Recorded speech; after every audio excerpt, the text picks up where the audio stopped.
Hello friends, welcome to Dhatri Commerce Classes. ಈ ವಿಡಿಯೋದಲ್ಲಿ ನಾನು ನಂಬರ್ ಸೀರೀಸ್ ಕಾಂಪಿಟೇಟಿವ್ ಎಕ್ಸಾಮ್ಸ್ ಕೇಳುವಂತ ಕ್ವೆಶ್ಚನ್ಸ್ ನ ಹೇಗೆ ಸಾಲ್ವ್ ಮಾಡೋದು ಈಜಿಯಾಗಿ ಅಂತ ತೋರಿಸ್ಕೊಡ್ತಾ ಇದೀನಿ. ಎಕ್ಸಾಂಪಲ್ ಇವಾಗ ಫೈಂಡ್ ದ ನೆಕ್ಸ್ಟ್ ಟರ್ಮ್ ಅಂತ ಕ್ವೆಶ್ಚನ್ಸ್ ಕೇಳಿರ್ತಾರೆ. ಈಜಿಯಾಗಿ ನಾವು 2 ಮಾರ್ಕ್ ನ ಸ್ಕೋರ್ ಮಾಡಬಹುದು. ಇದರಲ್ಲಿ 3 9 27 81 ನೆಕ್ಸ್ಟ್ ಟರ್ಮ್ ಏನು ಅಂತ ನಾವು ಫೈಂಡ್ ಔಟ್ ಮಾಡಬೇಕು. ಇದರಲ್ಲಿ ಫಸ್ಟ್ ಟರ್ಮ್ಗೂ ಸೆಕೆಂಡ್ ಟರ್ಮ್ಗೆ ಮತ್ತೆ ಸೆಕೆಂಡ್ ಟರ್ಮ್ ಥರ್ಡ್ ಟರ್ಮ್ಗೆ ಹೀಗೆ ಏನೇನು ಡಿಫರೆನ್ಸ್ ಇದೆ ಅಂತ ಫಸ್ಟ್ ಫೈಂಡ್ ಔಟ್ ಮಾಡಬೇಕಾಗುತ್ತೆ. ಇವಾಗ 3ಗೂ 9ಗೂ ಡಿಫ್ರೆನ್ಸ್ ಇರೋದು 3 3s are 9. ಸೊ 9ಗೆ ಮತ್ತು 27ಗೆ ಡಿಫ್ರೆನ್ಸ್ ಇರೋದು 9 3s are 27 multiplied by 3. Each term multiplied by 3 ಮಾಡಿದ್ರೆ ನಮಗೆ ನೆಕ್ಸ್ಟ್ ಟರ್ಮ್ ಸಿಗ್ತಿದೆ. ಸೊ 27 ಇಂಟು 3 ಅಂದರೆ 81 ಸಿಗುತ್ತೆ.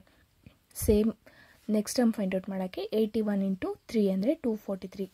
ನೆಕ್ಸ್ಟ್ ಟರ್ಮ್ ವಿಲ್ ಬಿ 243 ಆಗುತ್ತೆ. ಇದೇ ಥರ ಫೈಂಡ್ ದ ನೆಕ್ಸ್ಟ್ ಟರ್ಮ್ಗೆ ನೆಕ್ಸ್ಟ್ ಎಕ್ಸಾಂಪಲ್ಲು 9 5.5 7.5 19 84 ಕೊಟ್ಟಿದ್ದಾರೆ. ನೆಕ್ಸ್ಟ್ ಟರ್ಮ್ ಏನು ಅಂತ ನಾವು ಫೈಂಡ್ ಔಟ್ ಮಾಡಬೇಕು. 9ಗೆ ಮತ್ತು 5.5ಗೆ ಏನು ಡಿಫ್ರೆನ್ಸ್ ಅಂತ ಫೈಂಡ್ ಔಟ್ ಮಾಡಬೇಕು. ಮೈನಸ್ ಮಾಡಿದ್ರೆ ನಮಗೆ 4.5 ಸಿಗುತ್ತೆ. ಬಟ್ 4.5 ಇಲ್ಲಿ ಡಿಫ್ರೆನ್ಸ್ ಇಲ್ಲ 5.5 ಮತ್ತು 7.5ಗೆ. ಸೊ 9 ಇಂಟು 0.5 ಅಂದರೆ 4.5 ಬರುತ್ತೆ.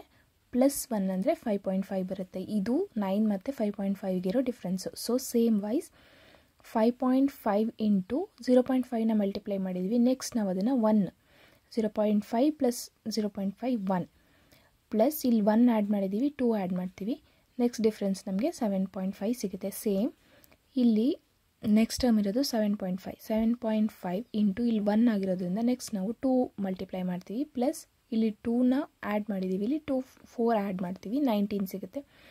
ಅದೇ ಥರ ಮಾಡೋದ್ರಿಂದ ನಮಗೆ ನೆಕ್ಸ್ಟ್ ಲಾಸ್ಟ್ ಟರ್ಮ್ ತೊಗೊಂಡು 84 ಮಲ್ಟಿಪ್ಲೈಡ್ ಬೈ 8 ಪ್ಲಸ್ ಇಲ್ಲಿ 8. ಸೊ ಇಲ್ಲಿ 16 ಆ್ಯಡ್ ಮಾಡಿದ್ರೆ ನಮಗೆ 688 ಸಿಗುತ್ತೆ. So the next term will be 688. ಅದೇ ಥರ ಫೈಂಡ್ ದ ನೆಕ್ಸ್ಟ್ ಟರ್ಮಿಗೆ 10 7 11 30 170 ನೆಕ್ಸ್ಟ್ ಟರ್ಮ್ ಏನು ಅಂತ ಫೈಂಡ್ ಔಟ್ ಮಾಡಬೇಕು. ಡಿಫ್ರೆನ್ಸ್ ಇರೋದು 10 into 1 10 is equal to 10 minus 3 7 ಆಗುತ್ತೆ.